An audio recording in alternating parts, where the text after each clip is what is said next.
bom? Então o tema hoje, né, como eu falei, é um pouco polêmico, mas é um assunto que tem que ser falado, é o que Paulo falou, porque isso trazia problema na igreja. A questão dos dons espirituais na igreja de Corinto estava levando a igreja de Corinto a não distinguir mais, né, os papéis de homem e mulher. Olha só, imagina só, você entra numa igreja e você não consegue distinguir quem é homem e quem é mulher. Não é? É um problema, não é? Ou seja, Deus, né, criou macho e fêmea. O homem, né, não precisa se envergonhar da sua masculinidade e nem a mulher se envergonhar da sua feminilidade. Né? Cada um com as suas características, macho e fêmea, se complementam. Né? Isso é belo, é bonito, é algo que Deus fez. E isso vai refletir na maneira como vamos nos tratar, né, como irmãos, no lar, na família, como irmãos em Cristo, na igreja.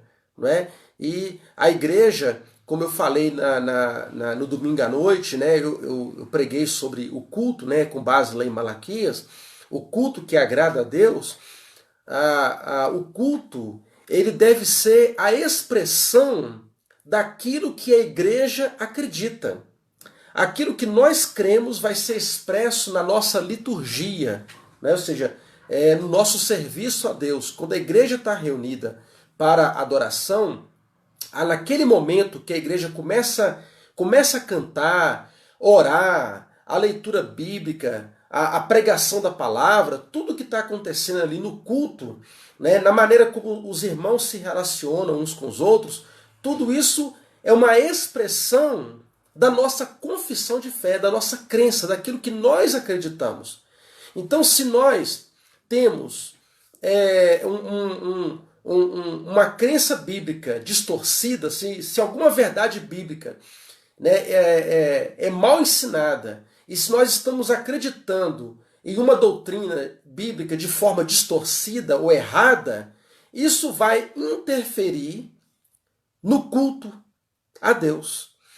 Né? Se eu não consigo distinguir os papéis de homem e mulher, por exemplo, a questão do homem ser o cabeça, a mulher ser submissa ao homem, né? No sentido bíblico, não cultural que eu estou falando, não é?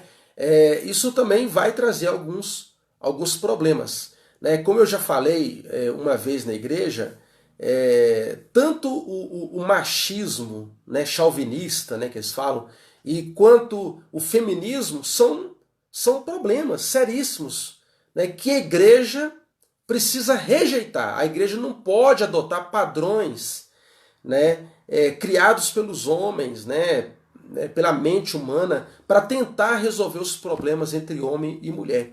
A igreja ela precisa voltar para a palavra de Deus, para procurar entender a maneira como Deus quer que nós vivamos. E se nós aceitarmos o projeto de Deus, a ordenança divina, nós vamos conseguir viver muito melhor, né, nos dar muito bem como igreja, e a nossa adoração será mais eficaz, ok?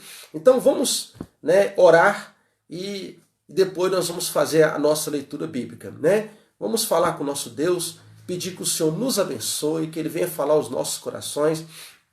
Desde já eu peço oração pela minha família, né, pela minha casa, né, eu peço oração pela minha saúde, né, e que Deus nos proteja, né, de todo esse mal, né, orar pela nossa igreja, orar pelos irmãos enfermos, os irmãos que estão passando alguma dificuldade financeira. Devemos colocar os pedidos de oração sempre, né? Os irmãos podem colocar no WhatsApp ou colocar aqui mesmo, porque no final a gente pode estar, né, intercedendo por cada um, de uma forma específica. Tá bom? Vamos orar então? Aí eu vou cumprimentar os irmãos e depois nós vamos fazer a leitura bíblica. Vamos fazer assim então? Deixa eu orar, enquanto isso, né, vai chegando mais alguns irmãos, né? Nós temos alguns aí participando, nós temos aí até 9 pessoas participando, glória a Deus por isso. Eu sei que muitos não podem participar na hora que acontece a live, mas outros, né, mas vão entrar depois eles vão assistir. Isso é maravilhoso, né? Essa possibilidade, né? Muitos não conseguem acompanhar no momento, né? A internet não é tão veloz assim, mas depois conseguem participar, tá? Então vamos orar. Obrigado, meu Deus, por esse dia. Obrigado por essa oportunidade, privilégio de anunciar a Tua palavra. Nos abençoe nessa série de estudos, que possamos compreender cada vez mais o que o Senhor nos ensina sobre adoração, sobre culto e como devemos nos portar na Tua presença como igreja, para que o nosso testemunho, para que a mensagem que pregamos, que anunciamos, possa atingir com poder e graça os corações. Essa oração que fazemos, ó Pai, em nome de Jesus. Amém e amém. Glória a Deus. Deixa eu cumprimentar aqui quem chegou, né? Por último aqui, chegou a irmã Sandra. Boa noite, irmãos. Deus abençoe. Irmã Cíntia também. Eu acho que está aqui irmão Joel. Irmão Joel entrou com a página da igreja, não é isso? Está aqui irmã Anitta também. Irmã Edinalda. Irmã Laurinha está aqui. Irmã Lucimar tá aqui também. Deus abençoe o irmão Zé Luiz. Deus abençoe as meninas, né? Irmã Anitta. Muito bem. Aqui irmão Joel. Irmã Luciana. Está aqui também. Deus abençoe seus pais. Deixa eu ver quem mais aqui. Irmã Edinalda também está aqui, né? Isso mesmo. Cadê a irmã Edinalda aqui? Tá, Deus abençoe aí, irmão Cleiton, né? O Pedrinho, toda a família. Muito bem, irmãos. Nós vamos fazer a leitura bíblica que se encontra aqui na primeira carta aos Coríntios, no capítulo 11. Nós vamos ler a partir do versículo 3. Primeira carta aos Coríntios 11, a partir do versículo 3. Né? O nosso tema é o culto espiritual.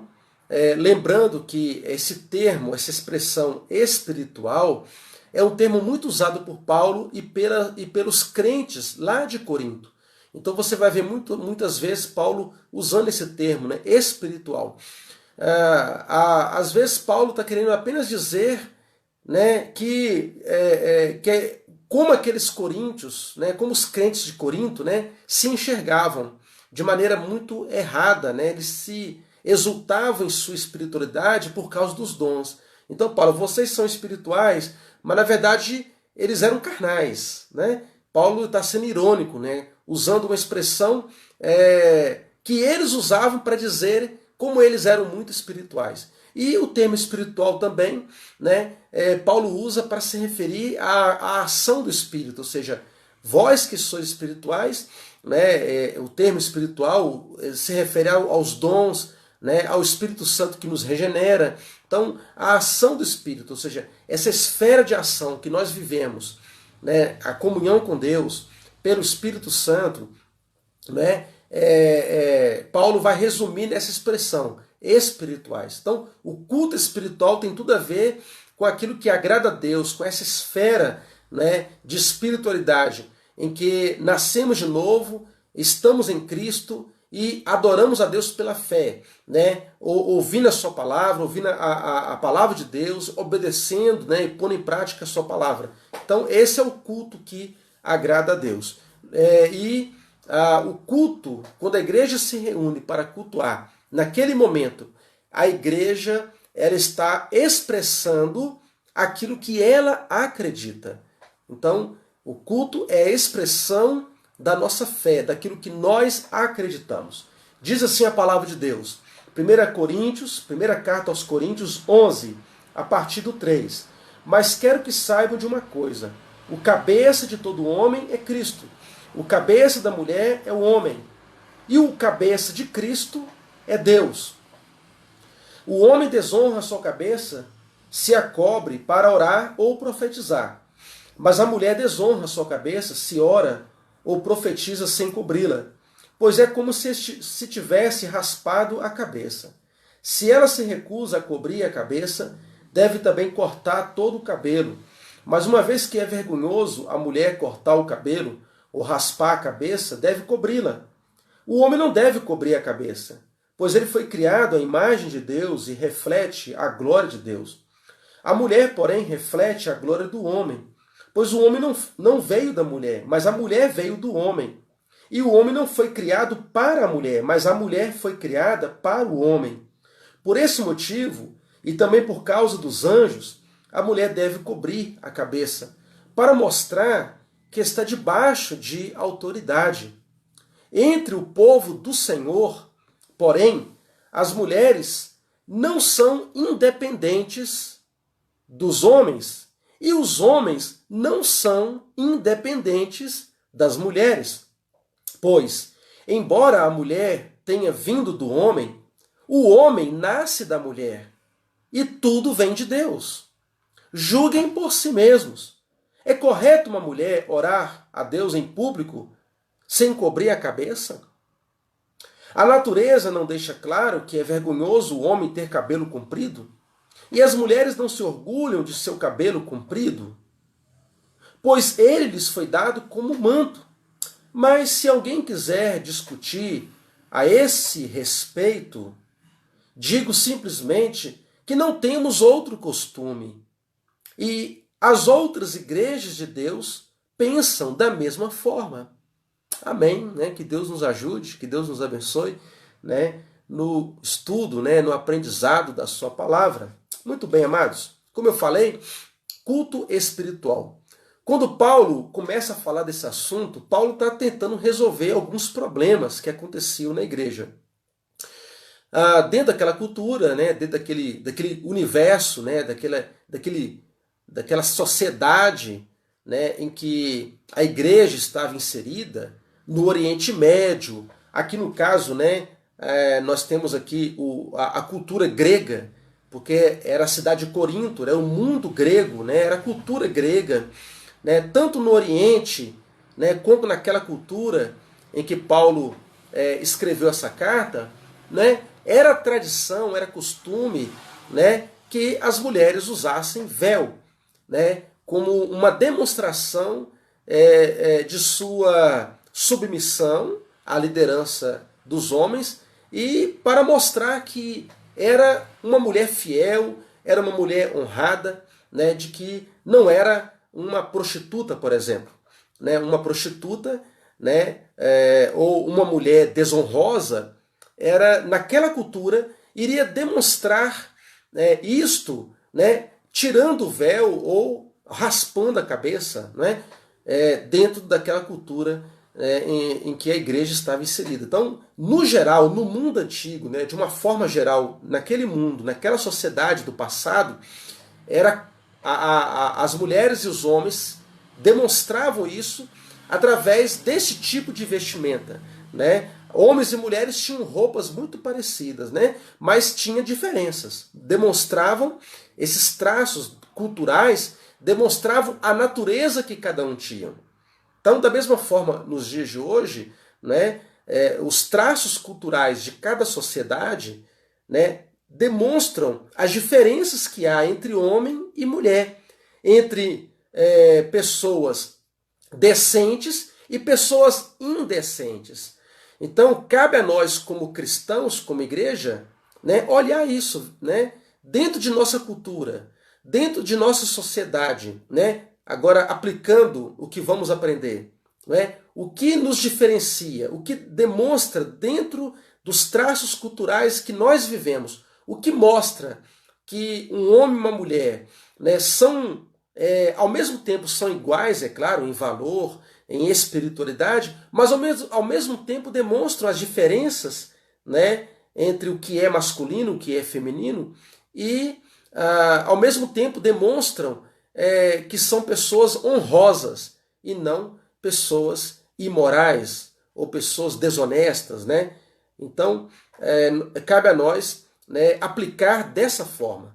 Então, nesse texto, Paulo não está ensinando que a mulher tem que usar véu, né? Existe uma obrigatoriedade de usar o véu em todos os tempos, em todas as culturas. Paulo simplesmente usa o véu como um símbolo, como um sinal dentro daquela sociedade, daquela cultura, para mostrar, né, a importância, né, que é a igreja refletir, né, essa ordem da criação.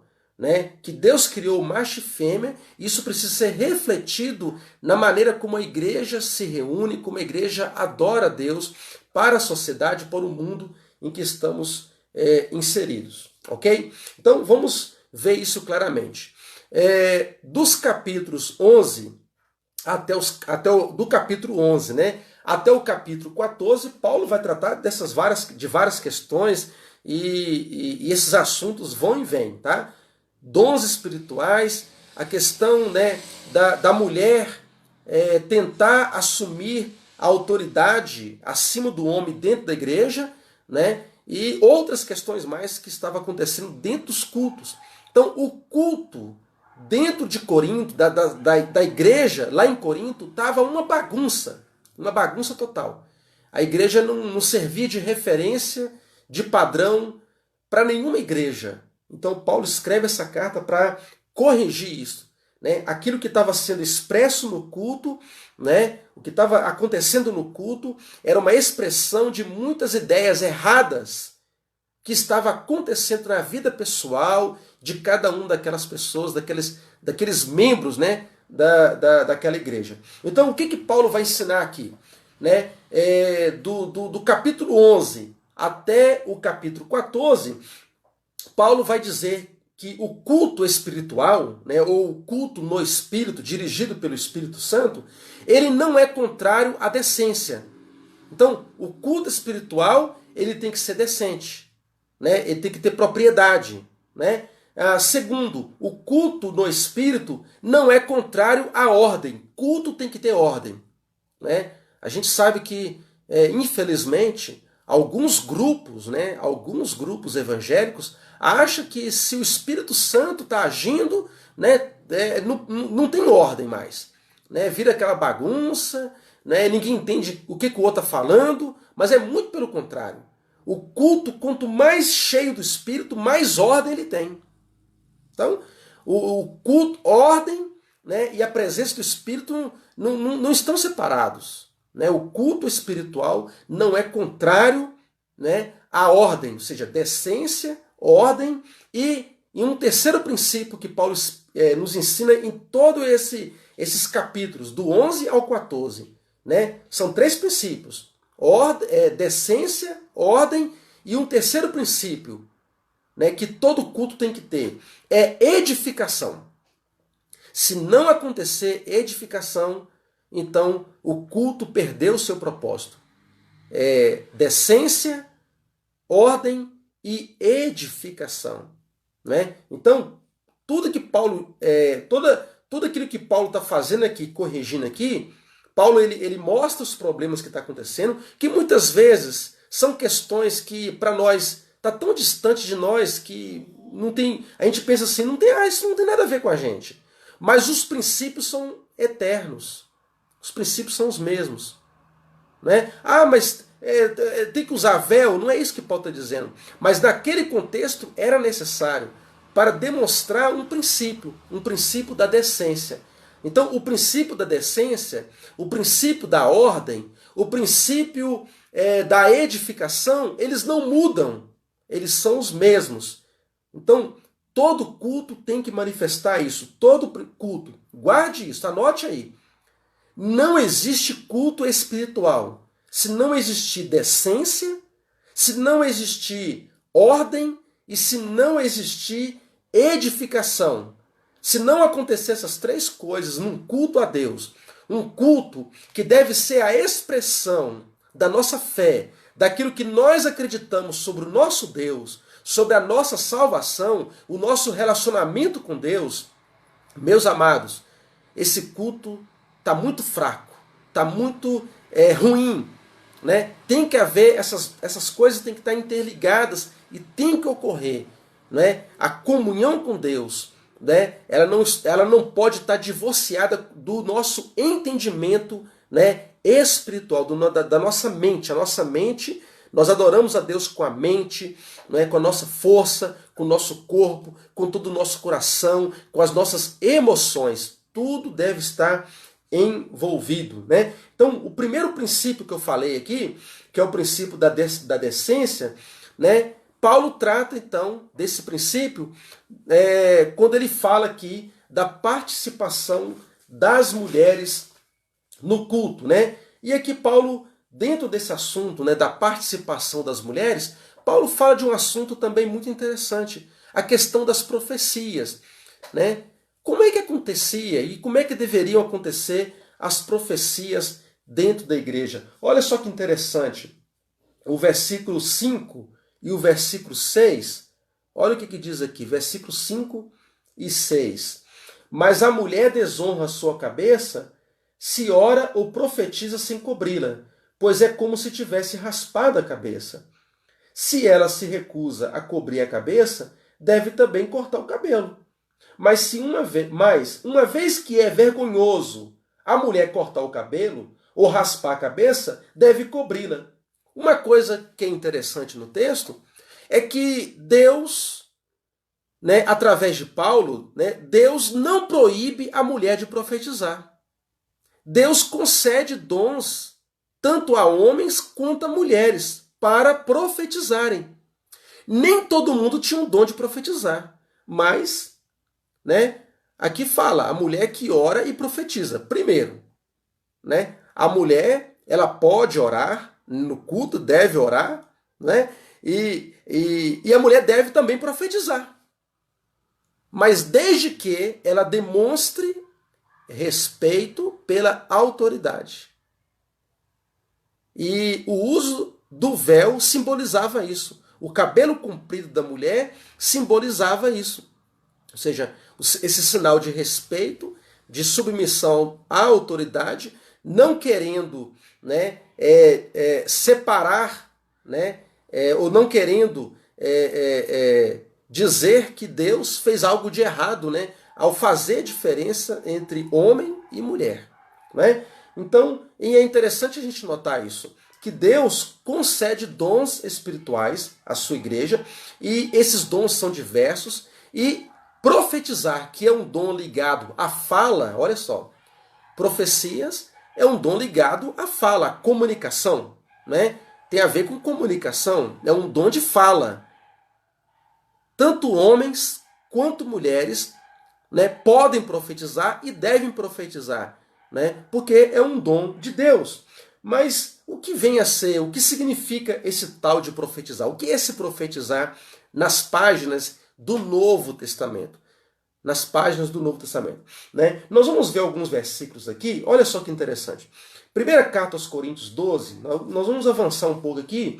Então, o capítulo 12, versículo 10, diz assim, capítulo 12, versículo 10.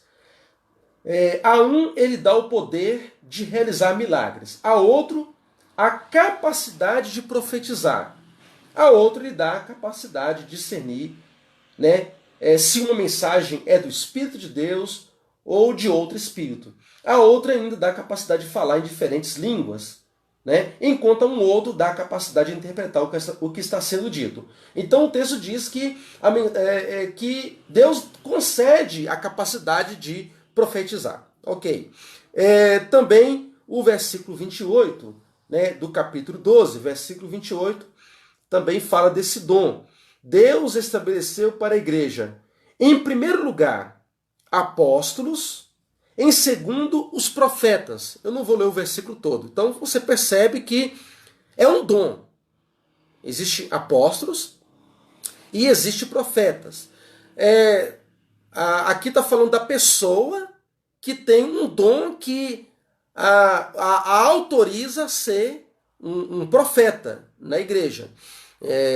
No Novo Testamento, cada igreja local tinha um grupo de pessoas que eram reconhecidos como os profetas. Pessoas que tinham a habilidade dada por Deus de transmitir mensagens que exortavam e edificavam as vidas. Pessoas que tinham uma iluminação que vinha de Deus, que Paulo chama de revelação, a gente vai ver um pouco mais à frente aqui, de interpretar uma verdade bíblica que estava no Antigo Testamento e procurar ver como Cristo é visto muito claramente nessas passagens do Antigo Testamento, porque até aquele momento não existiu o Novo Testamento ainda, só existiu o Antigo Testamento, e Deus o capacitava naquele momento de trazer uma palavra que trazia conforto, exortação e edificação, para aquela igreja, para aqueles irmãos no culto. Agora, Paulo vai dar as diretrizes, é claro, nós vamos aprender isso mais na frente, Paulo vai dar as diretrizes para isso acontecer. E agora o que é interessante é que tanto homens quanto mulheres poderiam profetizar. Ou seja, se a igreja age com ordem, se a igreja age para a edificação, se a igreja, no seu culto, né, age com decência, os dons, né, eles podem se manifestar e eles vão acontecer de uma forma que todos se alegrarão, todos serão confortados, todos serão edificados. Ok?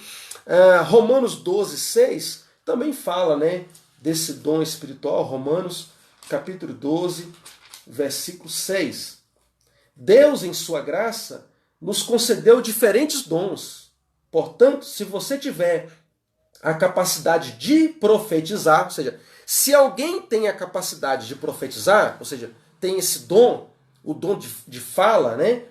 Faça-o de acordo com a proporção de fé que recebeu. Ou seja, de acordo com a medida de fé, de entendimento espiritual. Fé aqui no sentido, né, de entendimento, porque a nossa fé ela é proporcional à nossa comunhão, à nossa maturidade, ao nosso entendimento espiritual. Então a fé sempre está de acordo com o entendimento e com a maturidade que eu tenho. Então, na medida da minha fé, eu vou exercer o dom que Deus me deu. Né? Não só de profetizar, quanto qualquer outro dom espiritual que Deus me conceda para a edificação do corpo de Cristo. Né? É isso que a Bíblia está falando. Né? Muito bem. Esse dom, então, a gente pode entender que esse dom não é dado para todos. Tanto homens quanto mulheres podem profetizar, mas não é todos os membros da igreja que recebem o dom relacionado com a fala. Nem todos.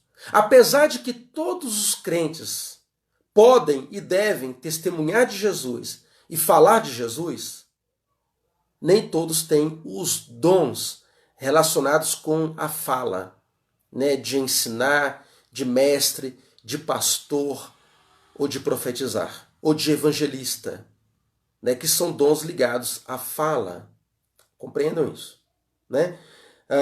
12, 29, né, 1 Coríntios, né, voltando à carta aos Coríntios, 12, versículo 29. Somos todos apóstolos? Nem todos são apóstolos. Aliás, os apóstolos foram apenas aqueles escolhidos por Jesus. Então, hoje em dia, não tem mais o dom de apóstolo. Hoje acabou. O dom de apóstolo hoje não existe mais. Tá? Mas são todos? Nem todos eram apóstolos. Aliás, era um grupo muito pequeno, né? Em comparação com todas as igrejas. Era um grupo diminuto, né, de pessoas que foram chamadas pessoalmente por Jesus para serem apóstolos. Né? São todos? Não. São todos profetas? Não. Todos são mestres? Não. Todos têm o dom, o poder de fazer milagres? Têm um dom de curar, de falar em línguas diferentes? Não. Ou de interpretar as línguas? Não. Todos têm? Não. Ou seja, você pode ter um grupo de pessoas com dons, outro grupo com outros dons, outro grupo com outros dons e por aí vai. Ou seja, um dom espiritual Deus concede para algumas pessoas e não para todos.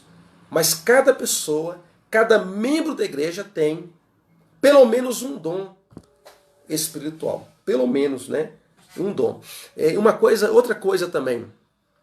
Quando a gente lê na Bíblia, no Novo Testamento, sobre os dons, aquelas listas de dons, como eu falei aqui, lá em Romanos, né, que eu acabei de ler aqui, Romanos, qual capítulo mesmo? Romanos capítulo 12. Aqui na carta aos Coríntios também, no capítulo 12. Quando a gente lê essas listas de dons, lá em Efésios capítulo 4 também tem uma listinha de dons. Então, quando a gente lê essas listas de dons, a gente conta quantos dons existem. Ali na Bíblia você não tem uma lista completa. A intenção, né, do autor bíblico inspirado pelo Espírito, é claro, não era dar uma lista definitiva de dons. Nós não temos na Bíblia uma lista definitiva, porque os dons nós não sabemos quantos são. Né? Se você for contar na Bíblia, você vai encontrar pelo menos, se não estou enganado, você vai encontrar, eu acho, se não me engano, 24 dons. Se não estou enganado. Alguns estudiosos vão dizer 21. Né? Outros vão dizer que é 24 ou 26. Né? Eu já vi alguns autores vão contar que são 26.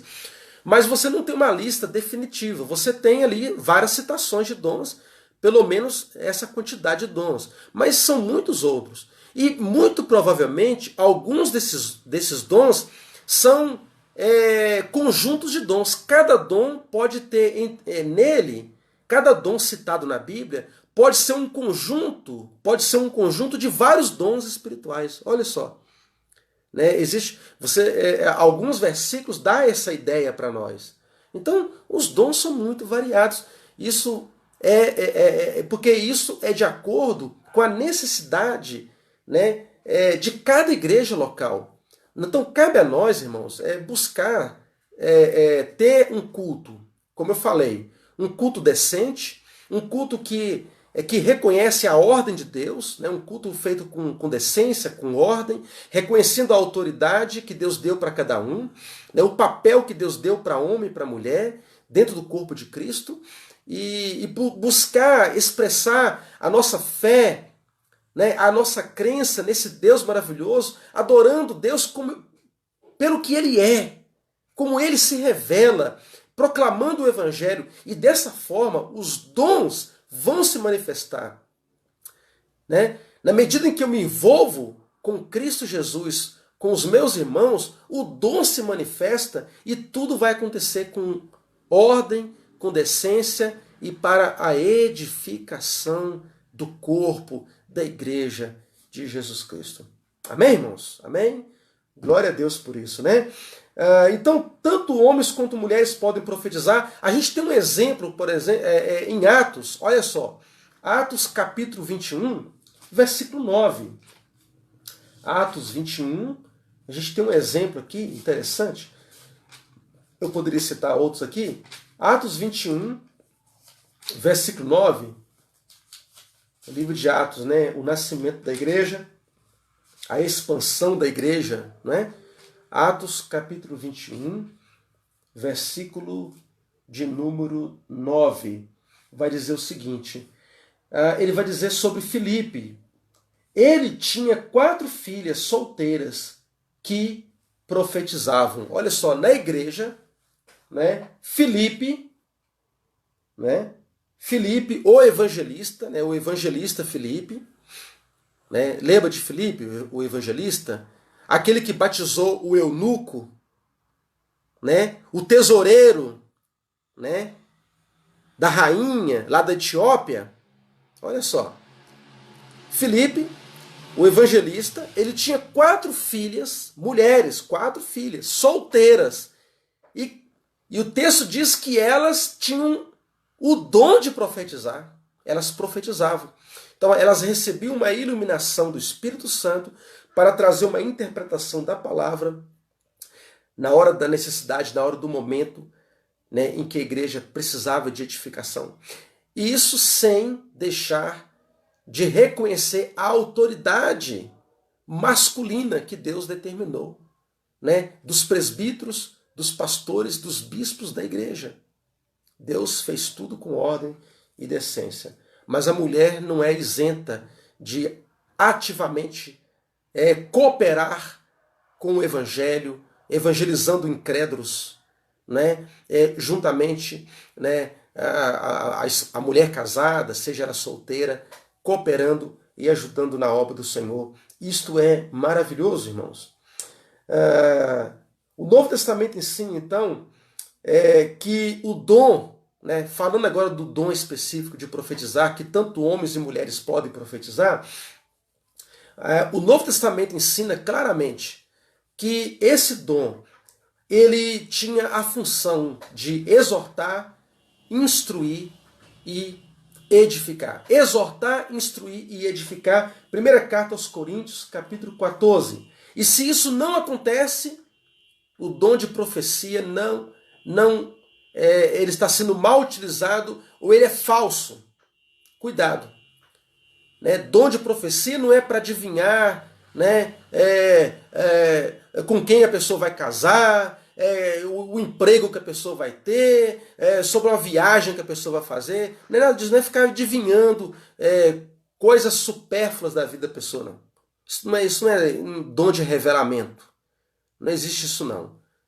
É edificação na palavra, é trazer a palavra de Deus, confrontar a pessoa com a verdade, e algo que o Espírito Santo capacita a pessoa para falar naquele momento em que a pessoa precisa ouvir aquela palavra, mas a palavra que vem de Deus, que tem base e fundamento na Bíblia, na Escritura.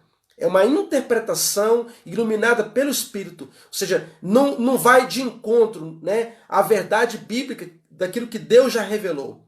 Tanto é que as palavras dos profetas precisavam ser examinadas. No Novo Testamento, a palavra dos profetas, né, daqueles que tinham dom, precisavam ser examinadas. Ou seja, a liderança, os presbíteros, os pastores, que eram mestres da igreja, eles podiam, eles não deveriam aceitar de tudo que era dito, não. Eles tinham que examinar para ver se aquilo ali conferia, estava de acordo com o ensino, com a ação doutrina. Se não fosse, rejeitavam. Não, isso aí é uma coisa emocional, é do seu coração, é da sua mente. E rejeitavam aquilo.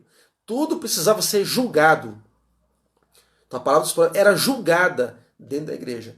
Então não é uma nova doutrina, não é o mesmo dom que o apóstolo tinha, porque os apóstolos tinham o dom de trazer nova doutrina, nova revelação, e o ensino do apóstolo era inquestionável. Ninguém poderia questionar o ensino de Pedro, o ensino de Paulo, o ensino de Tiago, né, e dos demais apóstolos. O ensino deles era inquestionável, né, ou aqueles que estavam debaixo da autoridade deles. Né?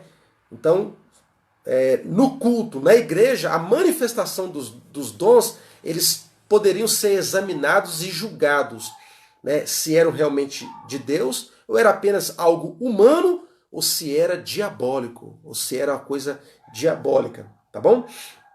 1 Coríntios 14, novamente lá na Carta aos Coríntios, no capítulo 14, no versículo 3.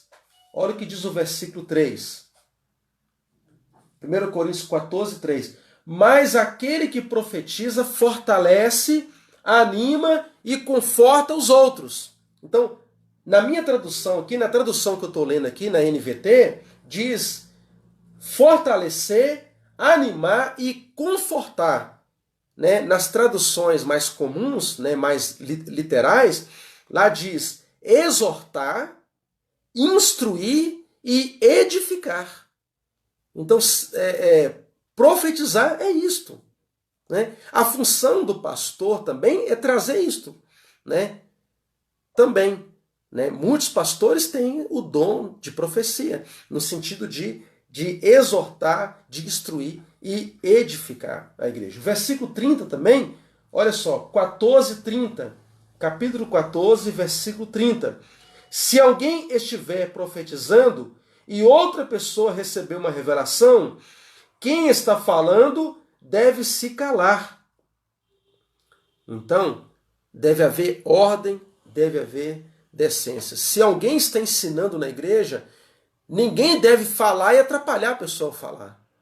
Se alguém está ensinando, ninguém pode se levantar para parar o pregador, aquele que está ensinando, que está trazendo doutrina. Não, a pessoa tem que esperar e pedir a palavra, né, para, se ela tem algo de Deus para trazer para a igreja, ela deve pedir a palavra, ela deve fazer isso com ordem e com decência, para que todos ouçam e para que aquela palavra possa ser julgada. Nós temos que usar discernimento e julgar de acordo com a ação doutrina se aquilo vem de Deus ou não vem de Deus. É assim que deve acontecer. Nós vamos falar mais sobre isso, tá, irmãos? Tá? A gente está apenas começando, né, a nossa série de estudos aqui sobre essas importantes passagens que nos ensinam sobre o verdadeiro culto a Deus. Então, quando Paulo fala aqui de revelação, né, Paulo traz aqui para nós o sentido de iluminação. Iluminação, em que o crente, né, recebia de Deus uma interpretação mais clara e anunciava com poder, com graça, né, de forma que exortava, de forma que animava, de forma que edificava toda a igreja. Agora, e sobre o uso do véu? Né? Vamos falar sobre o véu então. Como eu já falei, né, no início desse estudo, o véu era símbolo de submissão. Era símbolo de submissão feminina lá no mundo antigo. Mas a mulher, né, no mundo antigo e em muitos lugares, nos dias de hoje, né, no mundo antigo principalmente, a mulher era considerada quase um objeto. A mulher não tinha valor, né? Na maioria dos casos, elas não tinham muito valor. Algumas se rebelavam, né? Algumas conseguiam ou tinham riqueza, tinham alguma prosperidade, né? Que adquiriam algum tipo de prosperidade, conseguia se sobressair e se rebelavam contra a cultura daquela época, né? E começavam a agir como se fossem homens, né? Como se fossem homens, e acabava até matando, né? Até, como se diz, aniquilando, né? Tentando aniquilar a própria feminilidade. Mas Deus não chamou a mulher para negar a sua feminilidade. Deus não chamou a mulher para negar as suas características femininas, né? Mas ao mesmo tempo Deus ele não quer que a mulher seja desvalorizada, né, em nenhum lugar. Isso é culpa do pecado, né? O pecado trouxe essa miséria para a raça humana, né? Homens e mulheres têm tido problemas, né, desde que o pecado entrou no mundo, né? Desde que o pecado entrou no mundo, vive essa guerra, né? Mas nós não podemos, por causa disso, por causa desses problemas que acontecem, né, nós não podemos negar, né, as diferenças de papéis que Deus deixou para nós. E dentro daquela cultura, né, isso estava sendo representado pelo uso do véu. Então o véu simbolizava essa submissão que a mulher deveria manter. Então, por isso que Paulo ele proibiu para aquela ocasião, para aquela circunstância, na igreja de Corinto, que a mulher tirasse o véu. A mulher que queria profetizar, a mulher que quisesse, né, exercer os seus dons dentro da igreja, né, no momento do culto, a mulher não deveria tirar o seu véu, pois se ela tirasse o véu, é como se estivesse raspando a sua própria cabeça, né? É como se estivesse cortando o seu próprio cabelo, né? Que as mulheres se vangloriam tanto. As mulheres, no geral, as mulheres, elas cuidam muito mais do cabelo, elas olham para o cabelo, isso é uma coisa natural da mulher, né? Se preocupar com a aparência do cabelo, se enfeitarem, né? Porque é a glória da mulher o seu cabelo, né? Isso é uma coisa natural, né? Então, isso é o véu da mulher, né? Então, dentro daquela cultura, né, a mulher não poderia tirar o véu, pois assim ela estaria demonstrando insubmissão, ela estaria agindo como muitas mulheres infiéis, incrédulas, né, imorais daquela sociedade. Mas a igreja deve refletir a criação, deve refletir aquilo que Deus fez. O apóstolo Paulo vai usar de um argumento muito interessante aqui, né? O apóstolo Paulo vai falar da Trindade. Paulo vai dizer que Jesus Cristo, o nosso Jesus, o nosso Salvador, né, Jesus é submisso ao Pai, ou seja, o Deus Filho é submisso ao Pai. Aí eu te pergunto, Jesus é inferior ao Pai em divindade, em autoridade? É inferior ao Pai em glória, em poder, nos atributos? De maneira nenhuma. O Pai e o Filho são iguais em poder, em honra, em glória, em atributos, na eternidade, né? Eles são eternos.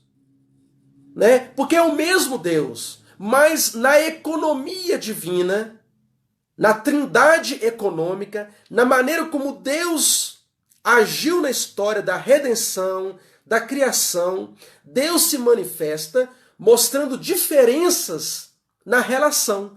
Entre as pessoas da Trindade, nós vamos encontrar papéis diferentes. Deus agindo em papéis diferentes, né? Onde cada pessoa da Trindade vai agir de uma forma, né? O Filho, né, vindo ao mundo para salvar os pecadores, para cumprir a justiça de Deus, né? O Filho sendo submisso ao Pai, mas não sendo em nenhum momento inferior ao Pai.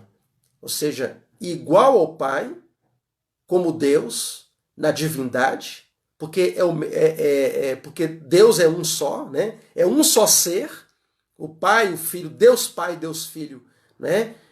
Deus não deixa de ser Deus, né? Jesus nunca deixa de ser Deus, mas no papel de cumprir a sua função, Jesus se torna submisso ao Pai. E da mesma forma, homem e mulher, para se complementarem e para trabalharem em melhor cooperação, tanto na igreja quanto no lar, né? Deus, ele, ao criar o homem, cria a mulher a partir do homem, né? Ou seja, o texto fala que o homem, né, a mulher foi feita para o homem, não é o homem da mulher. A mulher vem do homem nesse sentido para cooperar com a liderança masculina. Deus deu ordem ao homem, né? E Adão não deveria comer do fruto. Se Adão não tivesse comido, a humanidade não teria caído. Então a serpente usa a mulher para fazer o homem cair, né? Então, aí dando início a toda essa desordem que nós encontramos por aí, toda essa desordem, né? Aí nasceu o feminismo, nasceu o machismo. Essas duas coisas são aberrações, né, da característica de cada um, né? Deus fez cada um com as suas características para cumprir um papel e uma função. E o apóstolo Paulo vai argumentar a partir da Trindade, né? A partir da Trindade, né? Aonde na cultura, como eu falei, na cultura vai se manifestar os símbolos, os arquétipos. Dentro de cada cultura vai ter diferenças, mas dentro de cada cultura vai se manifestar aquilo que é essencial, aquilo que é o princípio, né, dessa decência, dessas características, né, entre homens e mulheres, né, trabalhando, cooperando juntos, né, o homem no seu papel de líder, a mulher no seu papel de cooperadora, de auxiliar na liderança do homem, na liderança masculina, que deve ser refletido tanto no lar, né, tanto na família, quanto na igreja, né? E aí Paulo vai usar o argumento, né, como eu falei, da Trindade, né? Eu quero ler novamente aqui o versículo 3, né, 1 Coríntios 3, olha o que Paulo diz. Mas quero que saibam de uma coisa, o cabeça do homem é Cristo. O cabeça da mulher é o homem. O cabeça da mulher é o homem. E o cabeça de Cristo é Deus. Isso aqui é uma verdade teológica. É um princípio eterno. Isso aqui não muda. Usar véu, o uso do véu muda. Isso passa. O uso do véu, né? A gente não veste a mesma roupa que Jesus vestia. Não é a mesma roupa. Isso tudo muda. São costumes. Paulo fala dos costumes aqui. Era o costume de todas as igrejas. Versículo 16 fala, era um costume. Todas as igrejas tinham esse costume. Agora, não era costume tirar isto. As igrejas tinham esse costume. E a mulher colocava o véu, demonstrando, né, que realmente o homem é o cabeça. Assim como Cristo é o cabeça do homem, o homem é o cabeça da mulher. E Cristo é o cabeça de Deus. Cristo é o né? Aliás, Deus é o cabeça de Cristo. Né? A cabeça de Cristo é o próprio Deus Pai. Muito bem. Aí Paulo vai para a criação. Versículo 8 e 9. Paulo vai se basear na criação. Pois o homem não veio da mulher, mas a mulher veio do homem. E o homem não foi criado para a mulher, mas a mulher foi criada para o homem. Então, de acordo com a criação, homens e mulheres desempenham funções, papéis diferentes, ao mesmo tempo em que ambos são iguais em valor e interdependência. Então, Deus não está dizendo que um é superior ao outro. O homem não é superior à mulher e nem a mulher é superior ao homem. São iguais em valor, mas devido às suas características, tanto de masculinidade como de feminilidade, eles vão exercer funções diferentes que vão demonstrar que Deus colocou um homem para exercer autoridade, né? E a mulher deve aceitar a submissão e a liderança do homem. Isso deve refletir, né, no culto, né? Isso deve refletir na igreja. Versículo 11, 12, Paulo, ele corrige qualquer distorção disso. Qualquer distorção, né, daquilo que ele está dizendo, que muita gente poderia distorcer. Ah, a mulher tem que ser submissa, então a mulher é inferior. Não é isso que Paulo está dizendo. Paulo vai corrigir essa visão no versículo 11 e no versículo 12. Entre o povo do Senhor, porém, entre o povo de Deus, porém, as mulheres não são independentes do homem. A mulher não é independente do homem. E os homens não são independentes da mulher. Ou seja, homens e mulheres são interdependentes. Um depende do outro. Não tem essa, eu sozinho. Mulher não depende de homem e o homem não depende de mulher. Ambos, um depende do outro. Né? Isso para a edificação do corpo. Um depende do outro. Mesmo que Deus tenha colocado o homem como autoridade. Por isso que, biblicamente falando, só o homem pode exercer o papel de pastor da igreja, porque é autoridade eclesiástica. Deus colocou o homem para exercer esse papel. Deus não passa o papel de pastoreio para a mulher. Né? Nas cartas do Novo Testamento, a gente aprende esse princípio. Para mostrar essa importância, aquilo que Deus fez, aquilo que Deus criou. Né? Essa ordem da criação. Aí, mas Paulo vai dizer, pois embora a mulher tenha vindo do homem, é verdade, a mulher veio do homem, né, da costela de Adão, o homem nasce da mulher. Olha como é que Deus fez. Para que o homem não se achasse superior, o homem nasce de mulher. Então, de tal forma que existe uma relação de interdependência. O homem precisa da mulher e a mulher precisa do homem. Deus criou, né, ambos com essa natureza de um depender do outro para a realização da missão de Deus, né, de domínio de toda a criação que Deus havia criado. Muito bem, amados. Fica aqui o nosso estudo, né, nessa primeira parte, né, que deve haver ordem no culto. No culto público deve haver ordem. Na manifestação dos dons, de fala, né, e no papel das mulheres. Então, no culto público, em toda igreja, qualquer igreja que quer ser bíblica, né, por mais que seja polêmico esse assunto, né, muitas igrejas, né, você não consegue ver essa diferença. Né? As mulheres são auxiliares nesse sentido, de exercer autoridade. Então Deus colocou dessa forma e é esse princípio que nós temos que colocar em prática. Que Deus em Cristo nos abençoe, nos ajude a entender essa verdade. Né? Qualquer dúvida, pergunte ao pastor, pode mandar mensagem, pode mandar, né, algum outro estudo, né, para complementar, né, que isso sirva, né, de despertamento para aprendermos mais, para pesquisarmos mais sobre esse assunto. Nós vamos continuar falando sobre a ceia do Senhor, a ordem da ceia, o que estava acontecendo na ceia na igreja de Corinto e que nós também devemos aprender a aplicar, né, no culto a Deus, porque a ceia do Senhor faz parte do culto. Vamos aprender muita coisa sobre, né, os princípios de decência, de ordem e de edificação, né, da igreja. Que Deus em Cristo continue falando aos nossos corações. Vamos orar? Obrigado, meu Deus e meu Pai, pela Tua palavra. continue falando conosco, nos abençoe como igreja do Senhor Jesus, e para que possamos, ó Pai, nos inteirar de tudo aquilo que o Senhor tem falado. Muita coisa nós temos adotado, ó Pai, em nossas igrejas, que não segue o padrão das Escrituras, da sã doutrina, e que nós possamos ser corrigidos a mudar muitas ideias erradas sobre a ordem do culto, sobre como devemos expressar aquilo que nós acreditamos.